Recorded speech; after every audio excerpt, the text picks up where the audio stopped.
अस्सलाम वालेकुम, welcome to भुलवाल take की तरफ से एक और वीडियो के साथ हाज़िर हूँ। मैं हूँ मोहम्मद बासित अली। तो दोस्तों, आज की क्लास पे हम पढ़ेंगे कि आपने फाइवर के ऊपर जो फ़ोटोशॉप का स्किल टेस्ट है वो आपने कैसे पास करना है, उसका क्या तरीक़ाकार है उसको पास करने का। तो वीडियो स्टार्ट करने से पहले जिन दोस्तों ने हमारे चैनल को सब्सक्राइब नहीं किया वो हमारे चैनल को सब्सक्राइब कर लें और साथ जो बेल आइकन है उसको भी आप हिट कर लें, ताकि जो आने वाली हमारी मज़ीद वीडियो हैं वो आप तक पहुँचती रहें। तो स्टूडेंट चलते हैं वीडियो की तरफ। तो स्टूडेंट, जैसे आप अपनी प्रोफाइल फाइवर की प्रोफाइल पे आएंगे तो आपने यहाँ पे टेक अ टेस्ट पे ऊपर क्लिक करना है। जैसे ही मैंने टेक अ टेस्ट पे ऊपर क्लिक किया तो यहाँ पे अडोब फोटोशॉप जो आ गया, अडोब फोटोशॉप के ऊपर आपने क्लिक करना है। यहाँ पे आपको ये बता रहा है कि इसकी ड्यूरेशन जो 40 मिनट है और इसके जो क्वेश्चन हैं वो भी 40 हैं, यानी कि आपने 40 मिनट में 40 क्वेश्चन आपने हल करने हैं। इसके बाद आपने स्क्रॉल के साथ नीचे आ जाना है। यहाँ पे आपने स्टार्ट टेस्ट के ऊपर आपने क्लिक कर देना है।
जैसे ही हमारे वो जो क्वेश्चन है वो आपने कंप्लीट किए हैं, तो आपने अपनी प्रोफाइल को जो है वो रिफ़्रेश करना है। रिफ़्रेश करने के बाद जैसे ही आप रिफ़्रेश करेंगे तो यहाँ पे आप देख सकते हैं कि आपने अडोब फोटोशॉप का जो बैज है वो आपने हासिल कर लिया है, और आपने 8.8 के साथ आपने अपना जो टेस्ट है वो पास कर लिया है। तो जिन स्टूडेंट ने अडोब फोटोशॉप का ये स्किल टेस्ट पास करना है तो उनके लिए ये वीडियो बहुत हेल्पफुल साबित होगी।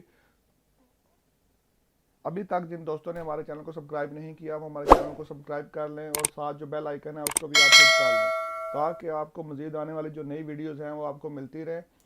और तब तक अल्लाह हाफिज़।